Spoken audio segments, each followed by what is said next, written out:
Good day, everyone. This is Miss Michelle Joy. I am the Social Studies teacher of grade 7, 8, and 9 students, bilingual program of Sarsas Pitaya School. Welcome to our Week 5 online learning discussion. Let's proceed now. So class, for our social studies this week, our topic for Week 5 are the following. So we are still in Unit 3, Followers of Buddhism. So we have Sangha and Buddhadasa Bhikkhu. So the following words that I am going to read to you are the words that I have chosen from your social studies book alone. So class, if you do not understand these words, that's fine. You can always check the meaning of these words in your dictionary or you can Google them. Now, if you want to understand more of these words, you can always go to our Google account, drop me a message, and I will get back to you as soon as I can. And as I read these words, you can always follow after me so you can still practice your reading skills. Letter A, enlightenment. Letter B, truth. Letter C, disciples. Letter D, novices. Letter E, meditation. Letter F, liberation. Letter G, principles. Letter H, reference. Letter I, humanity. And letter J, materialism. Now, in Sangha and Buddhadasa Bhikkhu, I am just going to give you a short insight about this topic. So, Sangha is one of the triple gems of Buddhism. We are going to discuss the other two on our next topics, but we have Sangha, we have Dhaka, and we have another one. And we are going to study these topics on our next online learning discussion. Now, class, who is Buddhadasa Bhikkhu? You will get to know more about Buddhadasa Bhikkhu in our next slide. So hang on there and let's go to our topic 1.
So class, our first topic is Sangha. What is Sangha? It's not written in your book, so please, I want you to concentrate in this one because I have researched for this information. I have read many facts or information about Sangha, and I got the best information, the best simplified information that you can understand. So please stay with me because this is not in your book, class.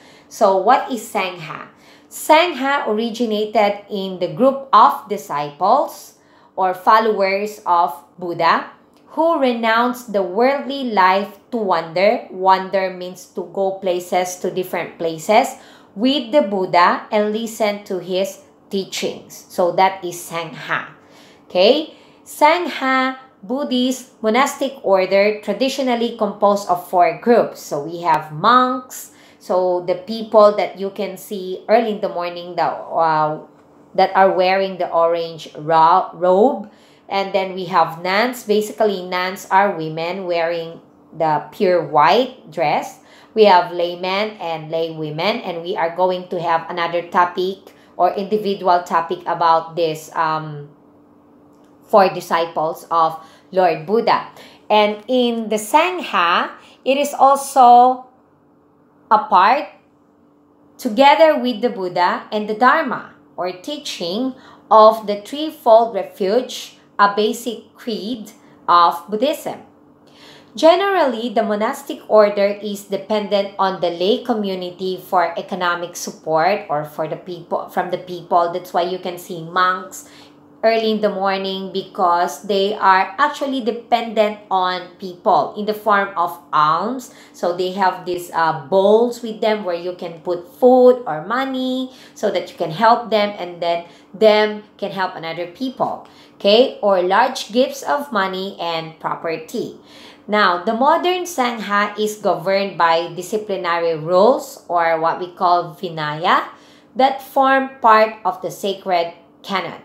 Okay, so this is Sangha class, originated with the 4 group of followers of Buddha, which are monks, nuns, laymen, and lay women, which are very dependent from people support. Okay, that's why as I have told you, you can see monks in the morning asking for food. Okay, and then they're going to put their all the things that they get from the people in a particular bowl, the golden one that you can see. Okay, so that is Sangha. So this is what I am telling you a while ago, class, that we will be having our own discussion about the 4 Buddhist community of disciples. So let's go to our discussion now. So the 4 Buddhist community of disciples, letter A, we have bhikkhus or monks. And then we have bhikkhunis or nuns. And then upasakas or laymen. And then upasikas or lay women. What do you mean by bhikkhus or monks? So these are the people who are basically wearing the orange robe that we can see rowing around, especially in the morning, asking for alms from the people. Because as I have told you, they are very dependent on people's support. So they are the people which include samaneras or male novices. Bhikkhunis or nuns, these are people or samaneris or female novices. Now, among the 4 Buddhist disciples, only 3 are currently found in Thailand. And who are these 3? So we have bhikkhus, upasakas, and upasikas. So we do not have bhikkhunis or nuns in here, although I can see some women that are wearing the pure white. Okay, so monks and novices are ordained, then have to conduct themselves in accordance with their precepts or rules that you call. Okay, Buddhist laymen and women are ones who have taken refuge in the triple gems and observe the 5 or 8 precepts applicable to them. So Lord Buddha's teachings and Buddhist practices are now widely presented as a guideline to people who seek for a peaceful living and the way to completely end their suffering. Okay, so basically the people who are continuing the teachings of Buddhism are the four Buddhist community of disciples. So class, when you say disciples, it means followers or believers of Lord Buddha, or they are the people that lead the teachings of Buddhism, that keep the teaching of Buddhism alive, not only in Thailand, but also in other Buddhist countries in the world. So now class, our second topic is about Buddhadasa Bhikkhu. Who is Buddhadasa Bhikkhu and why was he very famous in Thailand? So Buddhadasa Bhikkhu, he was a servant of the Buddha. He was born on May 27, 1906 in Surat Thani province. He established a Dhamma center in southern Thailand. So basically, Surat Thani is in southern Thailand. That's why he established a center in there. Okay, Buddhadasa Bhikkhu died in May 25, 1993 after a series of heart attacks and strokes. Buddhist monk who taught the correct and essential principles of the original Buddhism. So he was a Buddhist monk who taught the correct and important principle of the original Buddhism. Okay, now he founded the Suwan Mokha Balarama, or Suwan Mok for Thai people. So Suwan Mokha Balarama or Suwan Mok was founded in 1932 by Buddhadasa Bhikkhu, and it was called the Garden of the Power of Liberation, one of the most influential events of Buddhist history in Thailand. See, that was one of the many reasons why Buddhadasa Bhikkhu was very famous in Thailand, because he founded Suwan Mokha Balarama, and he was the first Buddhist monk who taught the correct and important principle of the original Buddhism. But then, after he died, there were still people, especially the people who believed in him and continued his legacy of teaching the original Buddhism.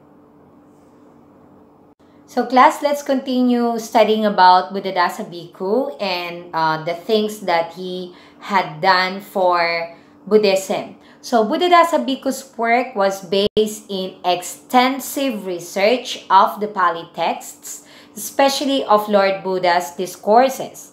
He aimed to prepare a complete set of references for people's present and future research and practices. So imagine class, he worked based in extensive research. He worked so that people from this generation to the next generation up to the future, they will have the basis or reference for Buddhism, so that they will understand more about the religion. That is how dedicated he was in teaching Buddhism, teaching the original ways of Buddhism. So they call him Ajarn Buddhadasa. Ajarn means teacher. He used always scientific, straightforward, and practical approach when teaching. His ability to explain complex or difficult religious ideas attracted people to study and practice more. So when people do not understand a particular thing about Buddhism, he explained it to them. And the more he explained to them, the more people practice Buddhism. So Thai society are inspired by his teaching and selfless example. So he provided the link or the relationship between the scriptural tradition and Buddhist practices. So it was because of him that many Thai people became Buddha followers. Okay, so Buddhadasa Bhikkhu sought to unite all genuinely religious people. So when you say genuinely religious people, the people who really practices and put Buddhism in their heart, to work together to help, as he puts it, drag humanity out from under the power of materialism. Because if you can still remember, Lord Buddha or Prince Siddhartha Gautama went out of his palace because he saw that life is suffering, and then he wanted to know how to stop suffering. That's why it is related to this famous quotation of Buddhadasa Bhikkhu, which is drag humanity out from under the power of materialism. Okay? This broad-mindedness won him friends and students from around the world. He became very respected not only in Thailand but around the world class, including Christians, Muslims, Hindus, and Sikhs. So now class, we now come to the end of our online learning week 5 discussion about Sangha and Buddhadasa Bhikkhu, and I hope you learned something from this topic because our next topic is still related to this topic. Now class, for your activity number 5, yes, it's activity number 5 already because we are now in week 5, and if you notice, every week, after our online learning discussion, I always give you something to answer because I wanted to know if you fully understand the topic or not. So good luck to you guys. So in this activity, I have given you 5 questions which are very easy because if you were listening to me, if you were following our online discussion, not playing while watching, if you are concentrating, then you can answer the following questions. Number 1, write the 4 Buddhist community of disciples. Number 2, what do you mean by the word Sangha? Number 3, who was Buddhadasa Bhikkhu? Number 4, why Suwanmokkha Balarama or Suwanmok is one of the most important places in Thailand? And number 5, explain the proverbs, drag humanity out from under the power of materialism. Good luck guys, and I'll see you on our week 6 online learning discussion. I can't wait to see you in July. Stay safe everyone. Bye! So class, that is the end of our online learning discussion for week 5, and I hope that you did understand our topic for this week. I can't wait to see you guys next month. Stay safe. Bye everyone!